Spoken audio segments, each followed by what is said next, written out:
इसको मैं comment out करता हूँ और यहाँ पे यहाँ पे मैं लिखता हूँ जेसन। एक्चुअली जेसन का जो फुल फॉर्म होता है वो होता है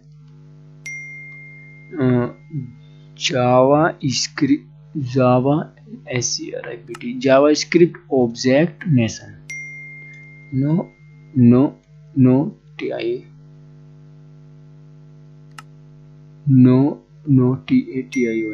नोशन, ठीक है।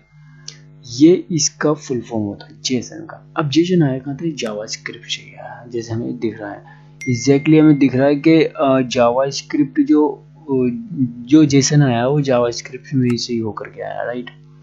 अब एक चीज हमेशा ध्यान रखना कि जेसन एक ऐसी चीज है जिसको हम किसी भी जावास्क्रिप्ट से क्रिएट करके किसी भी लैंग्वेज में यूज कर सकते हैं। फॉर एग्जांपल पाइथन हो, PHP हो, जावा हो, या फिर रूबी, रेल रूबी जिसको बोलते हैं, C++, मतलब एनीथिंग, मतलब कोई भी लैंग्वेज हो उसमें हम यूज कर सकते हैं जेसन को बहुत इजी तरीके से।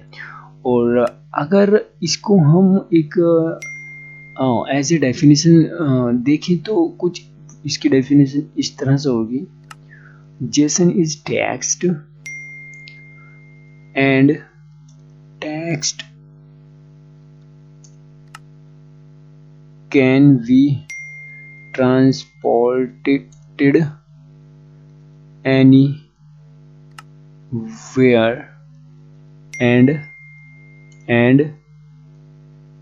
read by any programming language,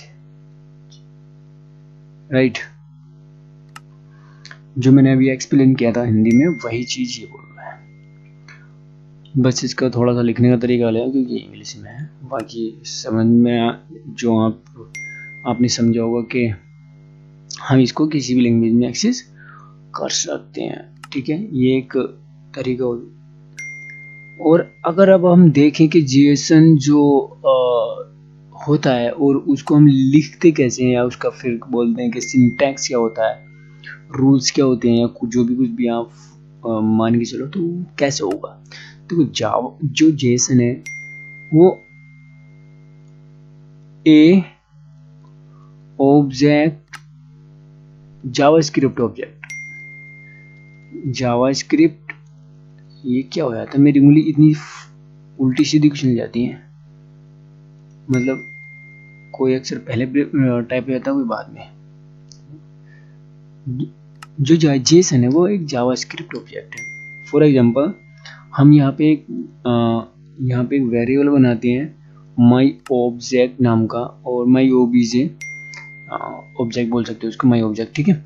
और ऑब्जेक्ट हमेशा जो होगा, ध्यान रखना मैंने वीडियो में बताया हुआ, वो हमेशा करली ब्रैकेट से स्टार्ट होगा, ठीक है। और इस करली ब्रैकेट में हमारे मल्टीपल चीजें होंगी जिसको हम एक प्रॉपर्टी बोलेंगे, फिर दूसरा उसकी वैल्यू। वो किस तरह से, वो हमारी जो चीजें होंगी, जो पहली वाली चीज होगी वो वैल्यू होगी, वो सॉरी प्रॉपर्टी होगी, फिर दूसरी चीज होगी वैल्यू। फॉर एग्जांपल यहाँ पे मैं लिखता हूँ नेम, और हाँ इसमें जो जेसन में सेट होता है वो एज ए स्ट्रिंग सेट होता है, ठीक है।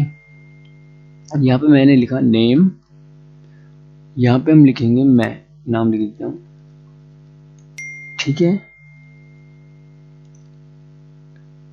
एक प्रॉपर्टी हो गई है, और दूसरा क्लास, ठीक है।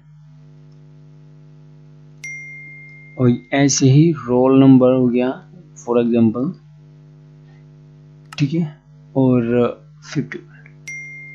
और हम यहाँ पे वो सारी चीजें कर सकते हैं। जैसे ऑब्जेक्ट में अगर मैं यहाँ पे 50 में लिख रहा हूँ तो इसका मतलब ये नहीं कि हम इसको एज ए स्ट्रिंग ही लिखेंगे, हम नंबर भी लिख सकते हैं, बुलियन भी लिख सकते हैं, कोई चीज़ हम डिफ़ॉल्ट में सेट करना चाहते हैं वो भी लिख सकते हैं। फॉर एग्जांपल डेट हम चाहते हैं कि करंट डेट है तो वो भी कर सकते हैं। मान लो मैं यहाँ पे मैंने कुछ क्रिएट किया है तो मैं यहाँ पे डेट लिख दूंगा, डेट, और यहाँ पे लिख दूंगा, लिख देते हैं न्यू डेट या फिर डेट ना हो, ठीक है, जो भी कुछ होगा हमारा, तो वो हमारा ये होगा। अगर मैं इसको एक्सेस करता हूँ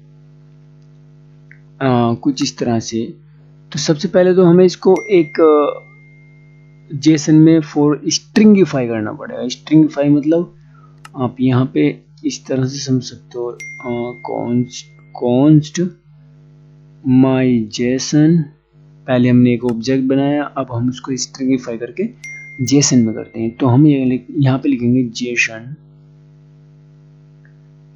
जे डॉट, एक मिनट, जे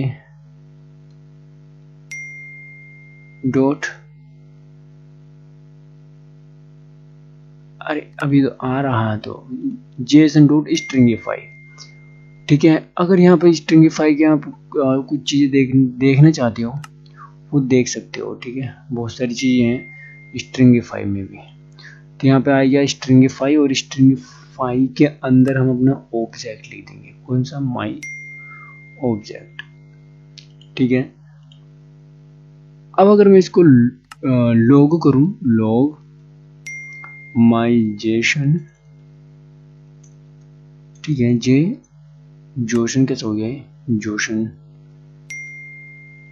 1 मिनट यार, मिस्टेक हो रही है मुझसे, बहुत ज़्यादा मिस्टेक हो रही है, पता नहीं क्यों आज इतनी क्यों हो रही है। और मैं इसको कंसोल जूम कर लेता हूँ, तो हमारा जो जेसन है वो इस तरह से आ रहा है, ठीक है। जो करंट डेट है वो हमारी डिस्प्ले हो रही है, और नेम में प्रॉपर्टी में सेपरेट वैल्यू आ रही है, ठीक है, जो हमने दी है। नेम में नेम आ रहा है, और क्लास में क्लास आ रहा है, रोल नंबर में रोल नंबर आ रहा है, और डेट में हमारा डेट आ रहा है जो करंट का है, राइट।